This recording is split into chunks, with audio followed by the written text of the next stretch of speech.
Hello friends, welcome to AH times. Friends, ఈరోజు మీ అందరికీ ఈ వీడియోలో ఇప్పుడే వచ్చినటువంటి ఒక ఫ్లాష్ ఇన్ఫర్మేషన్ అప్డేట్ గురించి చెప్పడానికే ఈ యొక్క వీడియోని అయితే చేయడం అయితే జరుగుతుందండి. సో ఆ ఫ్లాష్ ఇన్ఫర్మేషన్ అప్డేట్ ఏంటంటే, మన యొక్క ఏపీ రాష్ట్ర వ్యాప్తంగా మనకు రేపటి నుండి రేషన్ పంపిణీ అనేది ప్రారంభం కాబోతుందండి.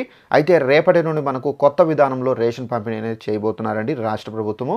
అయితే పాత విధానానికి వీడుకోలు పలికి కొత్త విధానాన్ని అయితే తీసుకురాబోతున్నారు. అయితే మనకు ఏపీ ప్రభుత్వం ప్రారంభించబోయేటటువంటి కొత్త విధానం ఏంటి, దానికి సంబంధించినటువంటి పూర్తి వివరాలు తెలియజేస్తాను.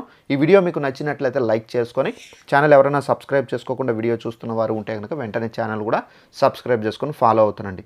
ఇక ఆ వివరాల్లో వెళ్ళినట్లయితే, మన యొక్క ఏపీ రాష్ట్ర ప్రభుత్వం ఏంటంటే చూసుకున్నట్లయితే, గత ప్రభుత్వం ఏంటంటే మనకు ప్రతి నెల ఇంటింటి దగ్గర రేషన్ వెహికల్ వచ్చి మనకు రేషన్ పంపిణీ అనేది చేస్తుండేవారు. అయితే మనం ఆ రేషన్ వెహికల్ దగ్గరికి వెళ్తే రేషన్ కార్డు అనేది తీసుకొని, సో వాళ్ళు మన కార్డులో ఎంతమంది ఉన్నారో అంతమందికి 5 కేజీల చొప్పున రేషన్ అయితే అందిస్తారు. అలాగే ప్రతి కార్డుకి చక్కెర, అలాగే మనకు కందిపప్పు, సో ఈ విధంగా అప్పుడున్నటువంటి ఐటమ్స్ అనేది పంపిణీ అయితే చేస్తూ వచ్చారు. అయితే ఇప్పుడు మనకు నూతన ప్రభుత్వం అయితే ఏర్పడింది కాబట్టి మనకు రాష్ట్ర వ్యాప్తంగా ఏంటంటే మనకు రేషన్ పంపిణీకి సంబంధించి రీసెంట్గా మనకు రేషన్ షాపుల్లో అయితే వేస్తూ వచ్చారండి. రేషన్ వెహికల్స్ అనేది క్లోజ్ చేసేసి, సో రేషన్ షాప్ దగ్గర మనం వెళ్ళి లైన్లో నిలబెడితే కనుక మనకు రేషన్ కార్డు అనేది తీసుకొని, బయోమెట్రిక్ అనేది తీసుకొని మనకు రేషన్ అయితే అందిస్తూ వచ్చారు.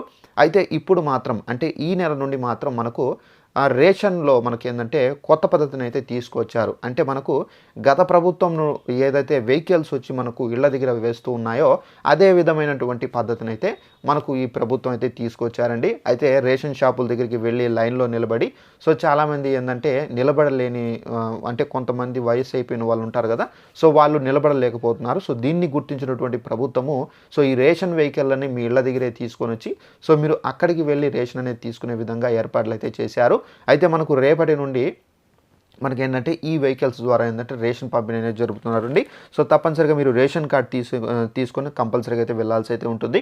సో రేషన్ కార్డ్ అనేది తీసుకొని వెళ్తే కనుక మీ యొక్క రేషన్ కార్డులో ఎంతమంది ఉన్నారో సో ఒక్కొక్కరికి 5 కేజీల చొప్పున ఏంటంటే వాళ్ళు రేషన్ అయితే అందిస్తారు. అలాగే కార్డుకు మనకు చక్కెర కానివ్వచ్చు, కందిపప్పు కానివ్వచ్చు, సో మనకు రాగి పిండి ప్యాకెట్ కానివ్వచ్చు, సో ఏదో అయితే మనకు ప్రభుత్వం అక్కడ ఇస్తున్నారో సో అవి అయితే మీరు తీసుకొని వచ్చుకోవాల్సి అయితే ఉంటుంది.